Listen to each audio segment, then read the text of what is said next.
बीसलपुर तहसील क्षेत्र में पीडीए जन चर्चा कार्यक्रम का हुआ आयोजन। सपा राष्ट्रीय अध्यक्ष अखिलेश यादव के निर्देशानुसार आज जनपद पीलीभीत की 130 विधानसभा बीसलपुर के क्षेत्र के ग्राम पोरैना सेक्टर नंबर 1 एवं ग्राम परसिया सेक्टर नंबर 3 में समाजवादी पीडीए जन चर्चा कार्यक्रम का आयोजन किया गया। कार्यक्रम की अध्यक्षता सपा जिलाध्यक्ष जगदेव सिंह जग्गा जी एवं कार्यक्रम का संचालन रूपलाल गंगवार ने किया। सपा जिलाध्यक्ष जगदेव सिंह जग्गा ने अपने संबोधन में कहा कि भाजपा सरकार पिछड़ों, दलितों, अल्पसंख्यकों के आरक्षण को खत्म करने का काम कर रही है। भाजपा सरकार संविधान को भी खत्म करने का काम कर रही है। नौजवान, किसान, मजदूर में आम जनता मूलभूत सुविधाओं के अभाव में परेशान है और जनता की आवाज को दबाया जा रहा है। उन्होंने कहा कि समाजवादी पार्टी के राष्ट्रीय अध्यक्ष अखिलेश यादव पीडीए के तहत सर्व समाज को उसका हक दिलाने के लिए प्रयास कर रहे हैं। उन्होंने सभी सम्मानित ग्राम वासियों से कहा कि 2027 में एकजुट होकर भाजपा सरकार से मुक्त होकर समाजवादी सरकार बनवाने एवं अखिलेश यादव को उत्तर प्रदेश का मुख्यमंत्री बनाने की अपील की। 130 विधानसभा बीसलपुर की पूर्व प्रत्याशी दिव्या पी गंगवार ने अपने संबोधन में कहा, सरकार पिछड़ा, दलित, अल्पसंख्यकों के साथ अन्याय कर रही है। उनके हक अधिकार को छीना जा रहा है। हमें इस प्रकार के खिलाफ लड़ते हुए पीडीए को एकजुट कर सामाजिक न्याय को स्थगित करना है। साथ ही उन्होंने समाजवादियों को पीडीए के एक सूत्र में बंधने का अनुरोध किया। इस दौरान सपा जिला उपाध्यक्ष काशीराम सरोज एवं सपा जिला उपाध्यक्ष बीडी प्रजापति ने अपने संबोधन में कहा कि सभी कार्यकर्ताओं को एकजुट होकर घर घर जाकर समाजवादी पार्टी की नीतियों को बताएं एवं सम्मानित ग्रामवासियों को जागरूक किया। इस मौके पर मुख्य रूप से चौधरी प्रदीप पटेल, भगवान दीन वर्मा, दिनेश कुमार वर्मा, रूपलाल गंगवार, अनिल कुमार गंगवार, मालिकान सिंह वर्मा आदि तमाम नेतागण, पदाधिकारी एवं कार्यकर्ता शामिल रहे।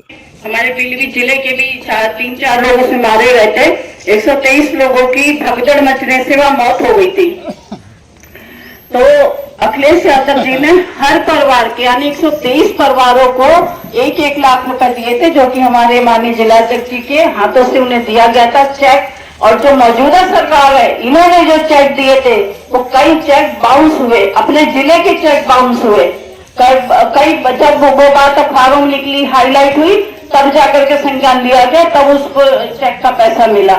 तो ऐसी सरकार जो हम सबको लड़ाने भिड़ाने का काम करती है, हमारा शोषण करने का काम करती है, क्योंकि हमने अपना वोट तो देना ही है। जैसे आपने ईश्वर मताधिकार का प्रयोग नहीं करा, लेकिन आप कब तक नहीं करेंगे? आपने मताधिकार का प्रयोग नहीं करा, आपकी समस्या का समाधान तो नहीं हुआ। इसलिए इस मत का प्रयोग करके इन्हें भगाने का काम करिए, इन्हें हटाने का काम करिए। ऐसे व्यक्ति लेके आइए जो आपकी समस्याओं को सुने, समझे और हमारी युवाओं की समस्याओं को समझे और उनका निदान करने का काम करे। बहुत वक्त हो गया है। मैं सभी का बहुत बहुत आभार, बहुत बहुत धन्यवाद प्रकट करती हूँ और दिल की गहराइयों से सभी को बहुत बहुत मेरा धन्यवाद। बड़े बुजुर्गों को मेरा सादर प्रणाम, पितातुल्य चाचाओं को मेरा सादर प्रणाम, हमारी माताओं बहनों को सादर प्रणाम, सभी का बहुत बहुत धन्यवाद। जहां उत्तर प्रदेश में, चाहे बिहार हो, कई राज्य ऐसे हैं जहां ना तो हमारे पास कुछ संसाधन है कमाने के, ना कोई फैक्ट्री है नौकरी के लिए। हमारे यहाँ के लोग हरियाणा में, पंजाब में और कई स्टेटों में काम करने के लिए गए और जब लॉकडाउन लगा दिया, लोगों को भय इतना पैदा कर दिया कि इस बीमारी में पता नहीं कब किसकी मौत हो जाए। ऐसे क्षण में सब लोगों को अपने याद आते हैं और सभी लोग जब घरों पे वापस आ रहे थे और किस तरह लोग आए, इन लोगों ने हमारे संग क्या किया। हमारा कोई भी साथी पकड़ा जाता था, आप लोगों का साथी जो पकड़ा जाता था, हो सकता परिवार की किस तरफ पे पानी डाला जा रहा था। एक तरफ इन्हीं लोगों बुलाने के लिए हेलीकॉप्टर से लाया गया, प्लेन मंगाए गए।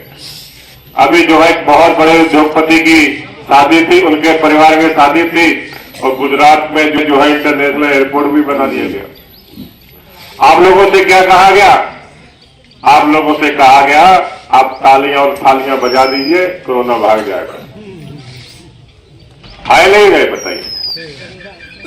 जब आप लोगों ने तालियां थालियां बजाई, डर था, भय था, और दूसरी तरफ इतने जितने भी बड़े बड़े उद्योगपति थे, इनको विदेशों से जो है वैक्सीन आकर लगवाई, लेकिन आप लोगों को ऐसी वैक्सीन लगवा दी जिसमें आज हमारे नौजवान हो, चाहे बच्चा हो, चाहे बूढ़ा हो, कोई अटैक से खत्म हो रहा है, कोई ब्रेन हेमरेज से खत्म हो रहा। हमारी कोई भी बीमारी हमारे पास नहीं थी, लेकिन जबरदस्ती हमारे अंदर डाल दी गई और ऐसी बीमारी डाल दी गई जो कि कभी किसी की कहीं भी मृत्यु हो सकती है। ये ऐसे लोग हैं, इन लोगों को हमारा, आपके बच्चों का कोई देश के प्रदेश से कोई लगाव नहीं है, क्योंकि एक भी कोई ऐसा काम बता दीजिए इस 13-12 साल की केंद्र की सरकार द्वारा या यूपी की सरकार द्वारा जो एक भी काम जनहित में किया हो। आपको ठगने और छलने के अलावा इन्होंने कोई काम नहीं किया। और दूसरी तरफ हमारे राष्ट्रीय अध्यक्ष माननीय अखिलेश यादव जी ने जनहित में इतने काम किए कि आज भी आपकी जानों, अगर आपकी जान बच रही है, आप लोग के लिए सुरक्षित है, तो नहीं कीते हैं। वो इतना है क्योंकि आप लोगों को सबसे पहले उन्होंने 100 नंबर दिया, क्योंकि पढ़े लिखे हैं। मैं दावे के साथ कह सकता हूं, हमारे राष्ट्रीय अध्यक्ष माननीय अखिलेश यादव जी जैसा कोई पढ़ा लिखा नेता हो तो अब सामने लाइए। पिछड़ा, दलित, अल्पसंख्यक, आदि आबादी, हमारी माताएं, वो अकेले सब ऐसे जिनको भारतीय जनता पार्टी ने हमेशा दबाने का काम किया, उनकी आवाज को दबाने का काम किया। ऐसे सभी का एक समूह और एक अलग जगाने के लिए माननीय राष्ट्रीय अध्यक्ष जी ने हम लोगों को आपके बीच भेजा। लेकिन इसकी जरूरत क्यों पड़ी? इसकी जरूरत इसलिए पड़ी कि एक तरफ भारतीय जनता पार्टी के कुछ नेता कुछ उद्योगपतियों के लिए काम कर रहे हैं। हमारे 52% पिछड़े, दलित और अल्पसंख्यक लोगों को मिलाकर 92% की संख्या है, लेकिन उसके बावजूद ना तो हम आज किसी नौकरी के क्षेत्र में आगे हैं, न राजनीति के क्षेत्र में आगे हैं, और ना ही हमारा जो है जीवन जैसे होना चाहिए उस तरह है। हमारे हकों को जो है कुछ लोग जो है फायदे के लिए किसी और को देना चाहते हैं। आप लोग जानते होंगे शायद, क्योंकि यहाँ सब बुजुर्ग, पढ़े लिखे, पीछे नौजवान जो है सब बैठे हुए हैं, क्योंकि मैं जिनकी बात कर रहा हूं वो एक ही स्टेट से आने वाले लोग हैं। चाहे नीरव मोदी हो, चाहे अरब मोदी हो, चाहे अमित शाह हो, चाहे खुद मोदी जी हो, ये सभी लोग गुजरात के रहने वाले हैं। आप लोगों ने देखा था कि कोरोना काल में सभी ने बहुत ही दुखद समय था हम लोगों के बीच में, और इसे प्रधानमंत्री ने, क्योंकि जिनके आगे पीछे कुछ नहीं होता वो हम लोगों का क्या दर्द जाने, रातों रात लॉकडाउन लगा दिया। उससे पहले नमस्ते ट्रंप चला, लाखों लोगों को इकट्ठा किया, और ट्रंप का जब प्रोग्राम खत्म हो गया तो रातों रात लॉकडाउन लगा दिया।